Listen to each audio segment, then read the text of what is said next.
بسم اللہ الرحمن الرحیم لقد اخذنا میثاقا، البتہ تحقیق یہ عنوان الآیا زجر ہے، ڈانٹ دی گئی۔ لقد اخذنا میثاق بنی اسرائیل، البتہ تحقیق لیا ہم نے پختہ وعدہ بنی اسرائیل سے۔ یہ وعدہ کہاں لیا؟ محل میثاق تورات ہے، تورات میں، اور میثاق بنی اسرائیل تمام پیغمبروں کی اطاعت اور توحید کا۔ میثاق سے مراد توحید، لا تعبدون الا اللہ، اللہ کے سوا کسی کی عبادت نہیں کریں گے۔ وَأَرْسَلْنَا إِلَيْهِمْ رُسُلًا، اور بھیجا ہم نے طرف ان کے کئی رسول، كُلَّمَا جَاءَهُمْ، جب کبھی آیا ان کے پاس رسول، ان کوئی رسول، بِمَا، اس مسئلہ کے ساتھ، لَا تَهْوَى أَنفُسُهُمْ، کہ نہیں چاہتے تھے ان کے نفس، فریقاً کذبوا، ایک فریق کی تکذیب کی انہوں نے، وفریقاً، اور ایک فریق کو یقتلون، قتل کیا انہوں نے، وحسبوا، اور خیال کیا، اللہ تکون فتنۃ، یہ کہ نہیں ہوگا کوئی عذاب، کوئی خرابی، فہموا، پس اندھے ہو گئے حق دیکھنے سے، وصموا، اور بہرے ہو گئے حق سننے سے، ثم تاب اللہ، پھر اللہ نے ان پر رجوع کیا، ثم، پھر وہ عموا، اندھے ہو گئے، وصموا، بہرے ہو گئے، کثیر منہم، بہت سارے ان میں سے، کلما جاءہم رسول، اس آیت پہ اشکال ہے کہ ذرا سمجھ رہے کہ بنی اسرائیل کے بارے میں مذکور ہے کہ جب بھی ان کے پاس کوئی رسول آیا، اور کس کے ساتھ، بما لا تہوی انفسہم، اس مسئلے کے ساتھ جس کو وہ چاہتے نہیں تھے، ان کی خواہشات کے خلاف مسئلہ تھا، تو بنی اسرائیل نے ایک گروہ انبیاء کی تکذیب کی اور دوسرے گروہ کو قتل کیا۔ تو یہاں پر سمجھو اشکال یہ ہے کہ حضرت موسیٰ کے بعد حضرت عیسیٰ تک جتنے انبیاء بنی اسرائیل تھے وہ سب تورات کے مبلغ تھے، سب نے تورات کی تبلیغ کی، حضرت موسیٰ سے حضرت عیسیٰ تک سب انبیاء نے کس کی تبلیغ کی؟ تورات کی، اور بنی اسرائیل بھی تورات پہ ایمان رکھتے تھے۔ تو اب بما لا تہوی انفسہم کا کیا معنی ہے؟ کہ انبیاء بھی تورات بیان کر رہے ہیں، بنی اسرائیل کا ایمان بھی تورات پہ تھا، تو انبیاء بنی اسرائیل آئے اور بما لا تہوی انفسہم، اس چیز کے ساتھ کہ ان کی خواہشات کے خلاف تھی، تو انہوں نے انبیاء کو قتل کیا اور انبیاء کی تکذیب کی۔ تو اشکال کا حاصل یہ ہے، جب سب انبیاء نے تورات بیان کی اور بنی اسرائیل بھی تورات پہ ایمان رکھتے تھے، تو بما لا تہوی کا کیا معنی؟ کذبوا کا کیا معنی؟ تکذیب کا کیا معنی؟ سمجھ گئے ہو یہ سوال؟ جواب یہ ہے، بالکل واضح جواب۔ آج جتنے باطل فرقے یہ قرآن ماننے کا دعویٰ کرتی ہے، اور ہم بھی کیا پیش کر رہے ہیں؟ قرآن، اور وہ بھی ایمان بالقرآن کا دعویٰ کر رہے ہیں، اور ہم بھی کیا پیش کرتے ہیں؟ قرآن یا چپ؟ ہم کیا پیش کرتے ہیں؟ آگ لگتی ہے یا نہیں لگتی؟ آگے سے غصہ ہوتے ہیں یا نہیں ہوتے؟ آنکھیں نکالتے ہیں یا نہیں نکالتے؟ بڑے بڑے مولوی جو قرآن پاک کے نام پر دکانیں چلا رہی ہے، مدارس بنائے ہوئے، مراکز، لیکن جب قرآن کا خالص مسئلہ آئے تو وہ بھی آگ بگولا ہو جاتی ہیں، اور ان کا بلڈ پریشر بھی ہائی ہو جاتا ہے۔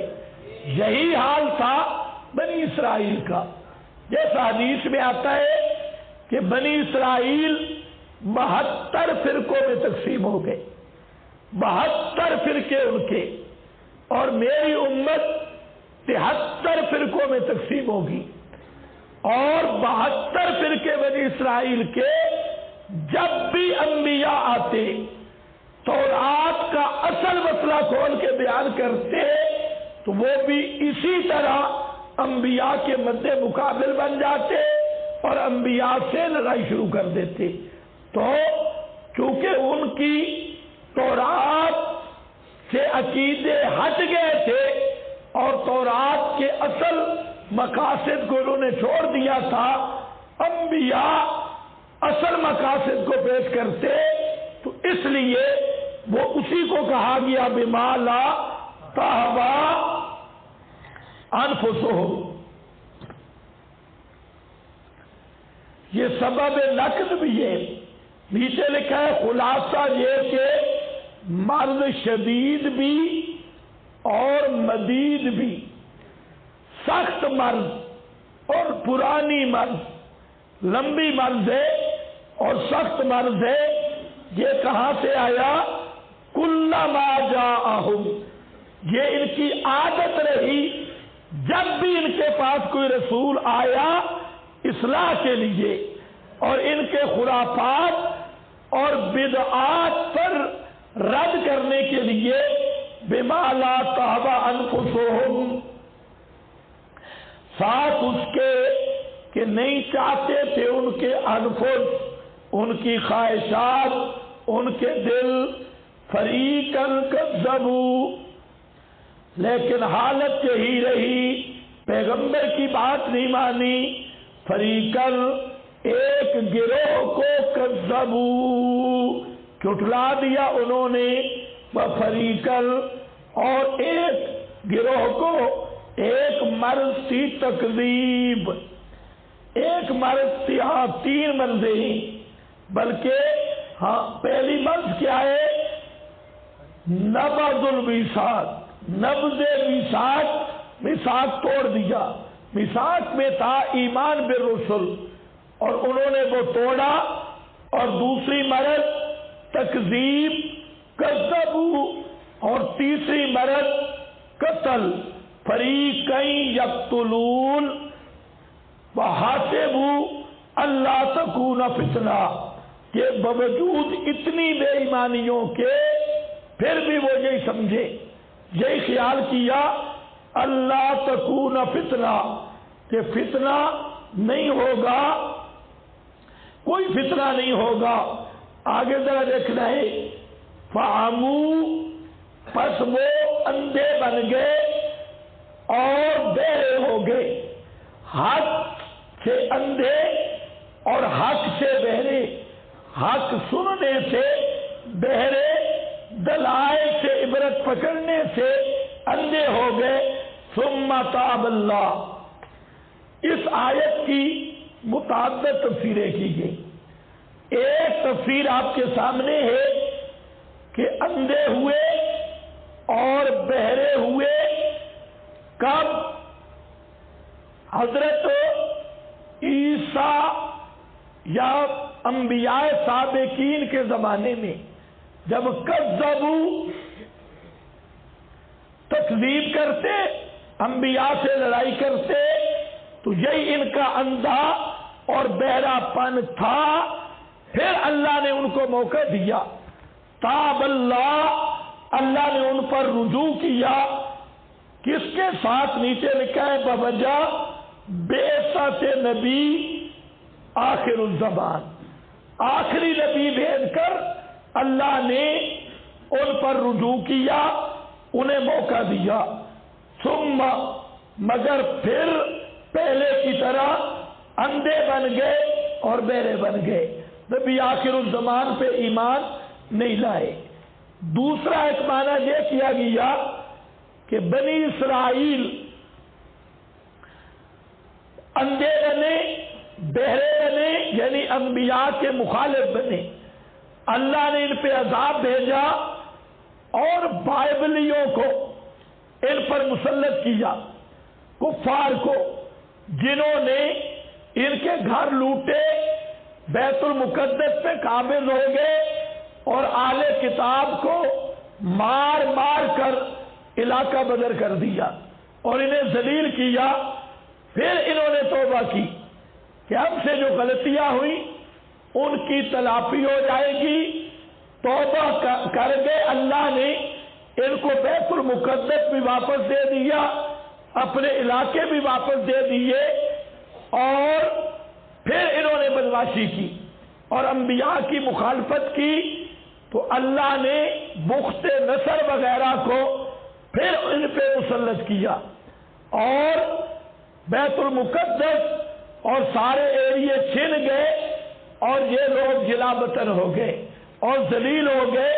تو اس واقعہ کی طرف اشارہ ہے جیسے سورہ بنی اسرائیل میں وہاں پر کرتین کا ذکر ہے، اور ساتھ یہ وعید بھی ہے کہ اگر اب انسان کے بچے نہ بنے تو ہم پھر تمہارے ساتھ وہی معاملہ کریں گے. چنانچہ اسی طرح ہوا. پھر انہوں نے بگاڑ پیدا کیا تو نبی کریم علیہ السلام اور صحابہ کو اللہ نے مسلط کیا کہ بنو قریظہ والے قتل ہو گئے، بنو نذیر والے جلا وطن ہو گئے، اور خیبر اور یہ سارے ایریے جزیرہ عرب سے یہودی ذلیل ہو کر نکل گئے. تو ایک تقریر یہ بھی کی گئی، دونوں تقریریں بن سکتی ہیں، وہ بھی اور یہ بھی، دونوں تقریریں مفسرین نے کی. تو بہرحال ثم عمو وصمو کثیر منہم. ہاں بھئی حاشیہ کون سا رہ گیا؟ وہ تو ہو گیا، میں نے آپ کو بتایا وہاں پر کتنے اشکال تھے. دو. پہلا اشکال تھا کہ مبتدا خبر اور اسم اور خبر ایک ہو رہا ہے. انا کا اسم مبتدا ہی ہوتا ہے نا بڑے نابیوں. مبتدا خبر کیا ہو رہا ہے؟ ایک ہی ہو رہا ہے، اتحاد لازم آ رہا ہے. تو تغایر کیسے آیا؟ مبتدا میں صورت ایمان، ادعائے ایمان، اور خبر میں حقیقت ایمان، تغایر آ گیا. اب دیکھو والمقصود ان کل فرقۃ آمنت باللہ، اور مقصود کہ ہر فرقہ ایمان لایا اللہ کے ساتھ، وبالیوم الاخر، اور 7 دن پچھلے کے. پچھلا دن کیا ہے؟ والمعاد، وہ معاد، والجزاء یوم الدین، وعملت عملا صالحا، اور کیا عمل صالح، فلا یکون ذالک کذالک حتی یکون موافقا للشریعت المحمدیہ. عمل صالح نہیں بن سکتا حتیٰ کہ موافق ہو شریعت محمدیہ کے، بعد ارسال صاحبہا، بعد بھیجنے صاحب شریعت یعنی محمد صلی اللہ علیہ وسلم کے، المبعوث الی جمیع الثقلین، جو مبعوث ہیں، بھیجے ہوئے ہیں تمام ثقلین کی طرف، جن و انس کی طرف. فمن اتصف بذالک، جو اس سے موصوف ہوا. تو علامہ ابن کثیر کہتا ہے عمل صالح کون سا ہوگا؟ وَلَا يَكُونُ كَذَلِكَ حَتَّى يَكُونَ مُوَافِقًا لِلشَّرِيعَةِ الْمُحَمَّدِيَّةِ، عمل صالح کہتے ہی اس کو یعنی شریعت محمدیہ کے موافق اور اس کے مطابق ہو۔ یہ علامہ ابن کثیر کی عبارت، یہ بات میں نے کر دی۔ آگے ہے فصل فی ادعاء النصارى ان القرآن سوا بین الادیان۔ یہ نصارہ جو ہے نا، امریکہ، برطانیہ اور اس طرح کے جو لوگ وحدت الادیان کے دائی، آج کل وحدت الادیان کی شکل ہے، اور پرانے بعد نصارہ وہ بھی یہ کہا کرتے تھے کہ ان القرآن سوا بین الادیان، قرآن نے برابر قرار دیا درمیان ادیان کے۔ قالو کہتے ہیں فی سورۃ المائدہ، سورۃ المائدہ میں ان الذین آمنوا الی آخری، یہ آیت ہے تو برابر کیا بہذا القول بین سائر الناس، سب لوگوں کے، الیہود والمسلمون، یہودی بھی اور مسلمان وغیرہ۔ تو یہاں جواب جو لکھا ہے یہ قول نصارہ کا لکھا ہے، جو بعد عیسائیوں نے یہ دعویٰ کیا تھا کہ قرآن میں سارے مذاہب برابر ہیں۔ یہ بعد عیسائیوں کا دعویٰ تھا۔ یہ جو وحدت الادیان ہے یہ نیا مذہب ہے، اس کو مفسرین نے نہیں چھیڑا، نہ پرانے مفسرین کے یہ زمانے میں تھا، نہ ہم نے کسی تفسیر میں ان کے خلاف بات دیکھی۔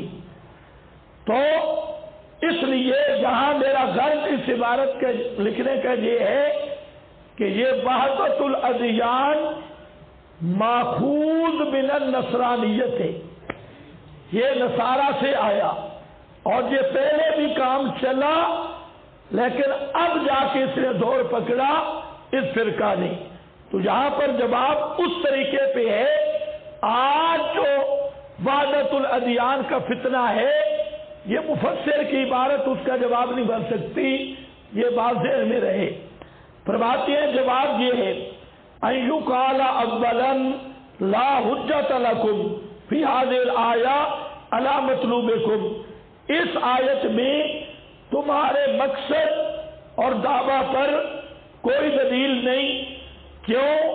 فإنہ یسوی بینکم وبین الیہود، یہ الزامی جواب ہے کہ یہ ایسے تو تم عیسائیوں اور یہودیوں کو برابر قرار دے رہی ہے اور سابیوں کو، وانتم مع المسلمین، اور تم مسلمانوں کے ساتھ متفقون علی ان الیہود کفار، اور عیسائیوں تم ہمارے ساتھ ہو، تم بھی یہ مانتے ہو کہ یہودی کافر ہیں، لیکن ان آیات کو اگر اس طرح پہ لیں گے تو پھر یہودی، عیسائی اور سابی سب ایک مذہب بن جائے گا، جبکہ تم یہودیوں کو کافر مانتے ہو جیسے ہم یہودیوں کو کافر مانتے ہیں۔ فإنہ یسوی بینکم وبین الیہود، تو یہ تو مضمون برابر ٹھہرا رہا ہے تمہیں اور یہودیوں کو، سابیوں کو، وانتم مع المسلمین متفقون علی ان الیہود کفار، کہ یہودی کافر ہیں حضرت مسیح کی بعثت کے وقت سے، فکذبوہ، انہوں نے حضرت مسیح کی تکذیب کی، اسی طرح صحابی من حیث، جب ان کی طرف رسول آیا انہوں نے بھی تکذیب کی، فہم کفار، وہ کافر ہیں۔ فإن کان فی الآیہ، اگر اس آیت میں مدح ہو، وإنما معنی الآیہ، بس یہ ختم ہو گیا، یعنی اس آیت میں مدح اور تمام ادیان کو برابر قرار دینا مقصد ہو، تو الزام قائم کیا پھر یہودیوں کو بھی اپنا ہم مذہب ماننا پڑے گا جبکہ تم یہودیوں کو کافر سمجھتی ہو۔ اس کے بعد انما معنی الآیہ، آیت کا معنی یہ ہے کہ ان المؤمنین بے محمد صلی اللہ علیہ وسلم، تو محمد صلی اللہ علیہ وسلم پر ایمان رکھتے ہیں، اور جو یہودی ہوئے الذین اتبعوا موسیٰ وهم الذین کانوا علی شریعت قبل نسخ، جو نسخ سے پہلے موسیٰ کی شریعت پر تھے، اور نصارہ الذین اتبعوا المسیح، جنہوں نے مسیح کی تابعداری کی، وہم الذین کانوا علی شریعتہ قبل النسخ والتبدیل، اور یہ وہ مراد ہیں جو نسخ و تبدیل سے پہلے شریعت عیسوی پر تھے، اور صحابی وہ حنفاء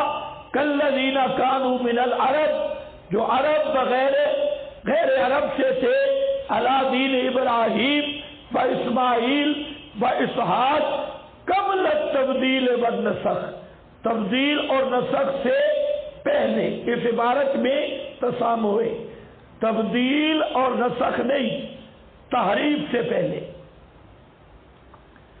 تبدیل اور نسخ نہیں، کیا ہے؟ تحریف سے پہلے۔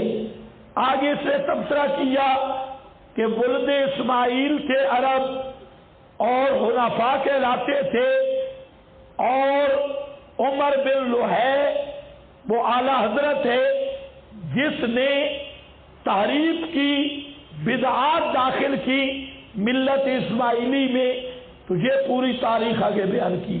حاصل یہاں تک یہ نکلا، یہ 5واں معنی کر رہا ہے، 4 معنی میں نے بتا دیجئے۔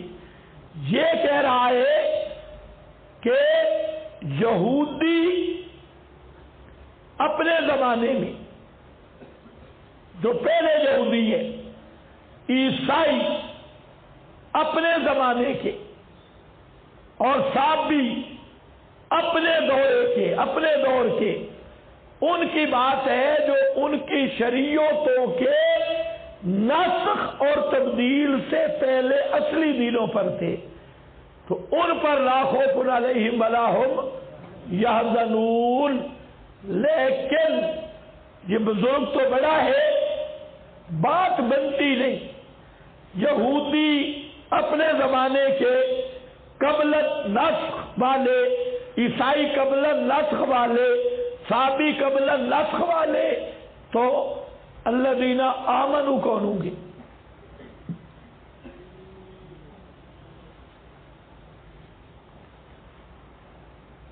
آپ کو پتہ نہیں، سمجھ آئی تو ٹھیک ہے، نہیں آئی تب بھی ٹھیک ہے۔ نہیں آئی تو میں نے 4 جواب آسان دے دیے۔ یہ 5واں جواب لکھا ہے کہ اس سے مراد آج کے یہودی عیسائی نہیں، آج کے یہودی عیسائی تو یہودی عیسائی بھی نہیں، پھر یہودی عیسائی اگر ہوں بھی صحیح تو بعثت محمدی پر یہ ادیان منسوخ ہے، ان کی بات ہی کوئی نہیں۔ یہ یہودی عیسائی مراد ہے اپنے زمانے کے، جب ان کے دین کا دور تھا، وہ مراد ہے کہ جو ان میں ایمان لائے۔ ہاں بھائی، اب دیکھو اور کون سا کیا ہے بھائی؟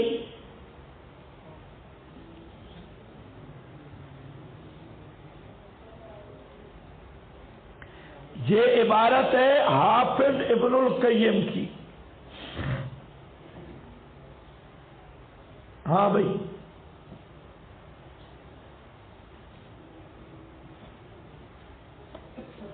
ایک آگے لکھی ہے فاہل الکتاب بعد النسخ والتبدیل لیسوا ممن آمن باللہ ولا بالیوم الاخر وعمل صالحا۔